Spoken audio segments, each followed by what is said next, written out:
So friend, जैसा कि हम लोगों ने कल तक देखा था importance of chemistry, 5 main importance मैंने आपको बताई थी। तो चलिए आज का क्लास स्टार्ट करते हैं। वेलकम फ्रेंड्स, फिर से आपका स्वागत है डाउट वाला में। तो चलिए आज की हम अपने थर्ड क्लास स्टार्ट करते हैं, some basic concepts of chemistry. तो जैसा कि कल हम लोगों ने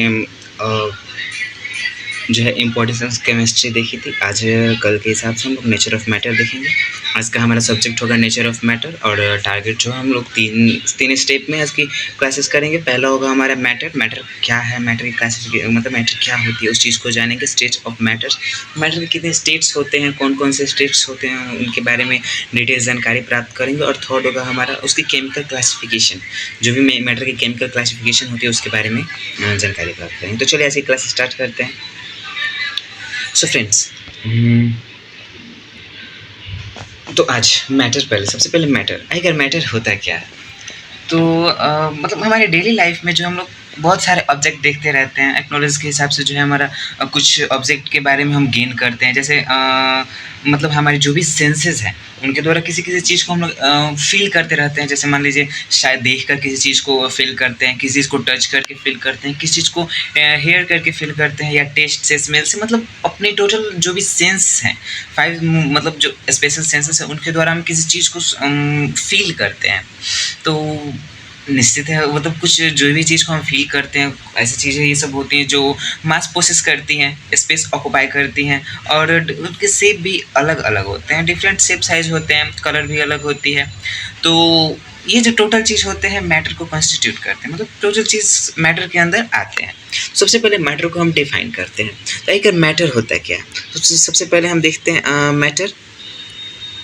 तो चलिए आखिरकार मैटर क्या है। मैटर तो मैटर में thus we defined as anything that occupies space, possess mass, offer resistance and can be felt by one or more of our senses. तो मतलब हम लोगों ने 10th क्लास में देखा था कि मैटर में दस be defined as anything which occupy space and possesses mass, मतलब कोई भी चीज़ था जो स्पेस ऑक्युपाई करता था और मास को पोसेस करता था। बट अब 11 के अनुसार हम देखेंगे कि जो मैटर होता है स्पेस भी ऑक्युपाई करता है। मैटर जो होता है हमारे लिए स्पेस भी ऑक्युपाई करता है, मास को भी पोसेस करता है, और रेजिस्टेंस को भी ऑफर करता है, और साथ ही साथ हमारे जितने भी सेंसेस है उसके द्वारा हम इसको फेल्ट कर सकते हैं, समझ सकते हैं आखिर ये है क्या।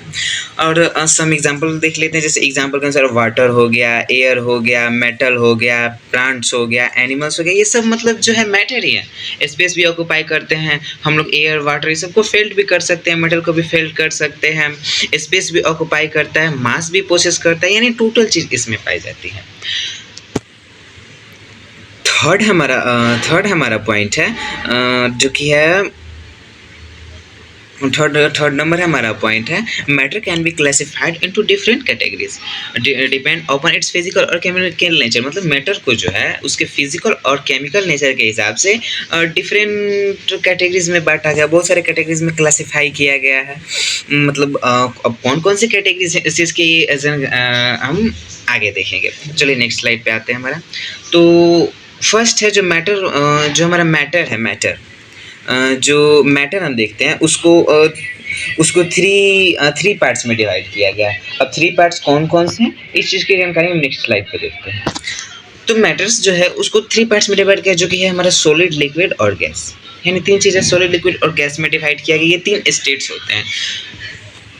तो सॉलिड यानी तो जैसे कि आप लोग जानते हैं सॉलिड यानी ठोस, लिक्विड यानी द्रव, और गैस यानी गैस ही होता है। मतलब ये 3 अवस्थाएं होती है। तो आखिर ये सॉलिड, लिक्विड, गैस होता है क्या है।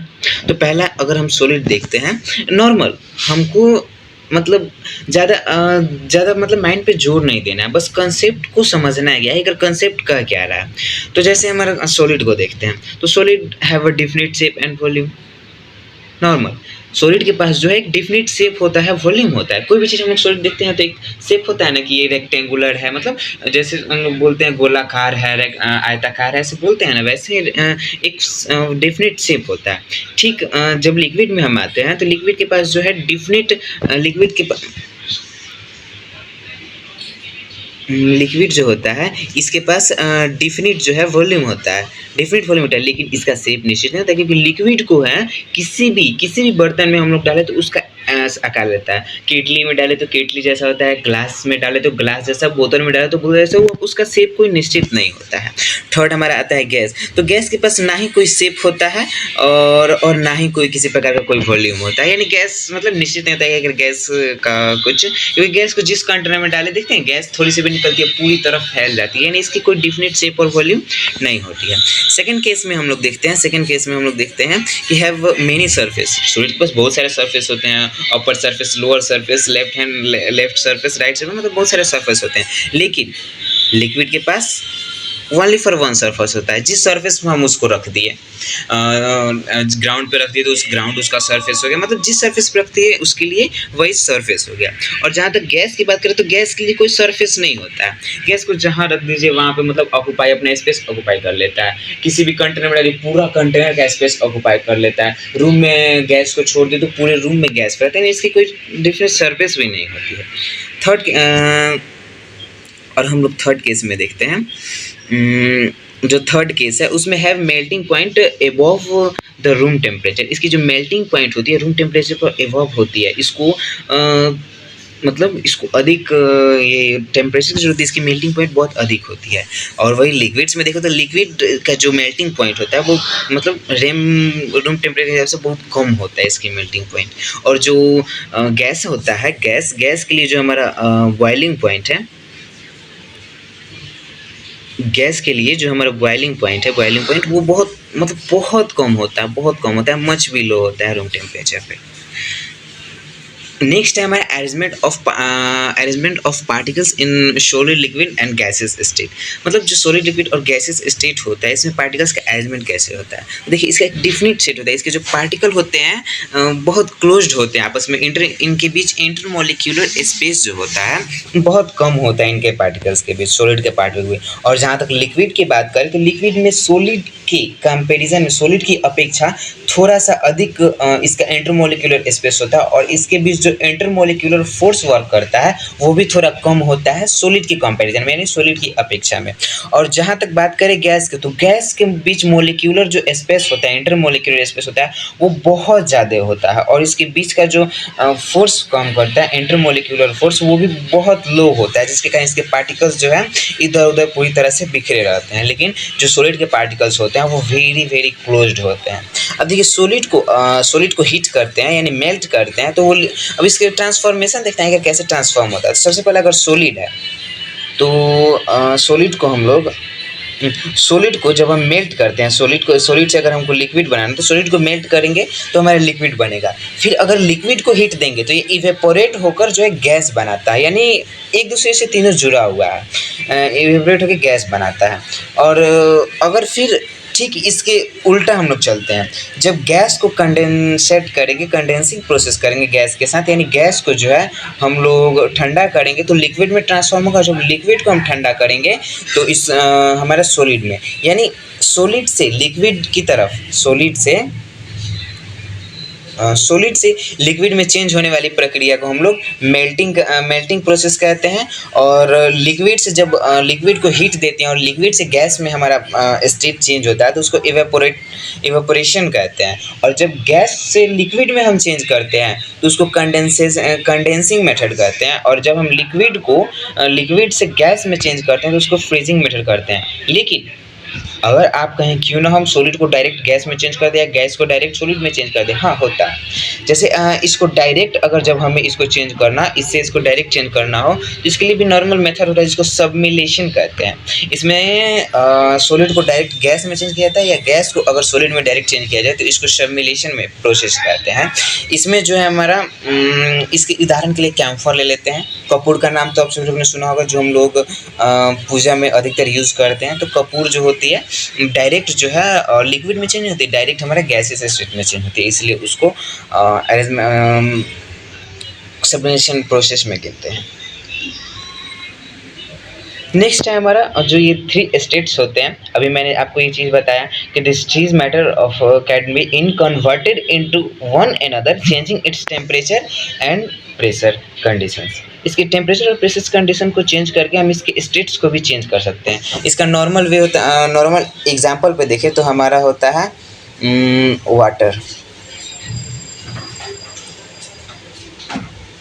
जो हमारा वाटर होता है ये तीनों स्टेट्स को फॉलो करता है। वाटर को जब सॉलिड में यानी बर्फ में हो तो उसको हीट करते हैं तो लिक्विड में चेंज होता है, और जब वाटर लिक्विड स्टेट में आ जाता है उसको हीट करते हैं तो हमारा गैसेस स्टेट में चेंज होता है। लेकिन जब वाटर गैसेस स्टेट में रहता है उसको हम ठंडा करते हैं तो वो लिक्विड स्टेट में चेंज हो जाता है, और जब लिक्विड गैस के वाटर के लिक्विड स्टेट को ठंडा करते हैं तो वो सॉलिड में चेंज होता है। यानी वाटर की ये साइकिल प्रोसेस चलती रहती है।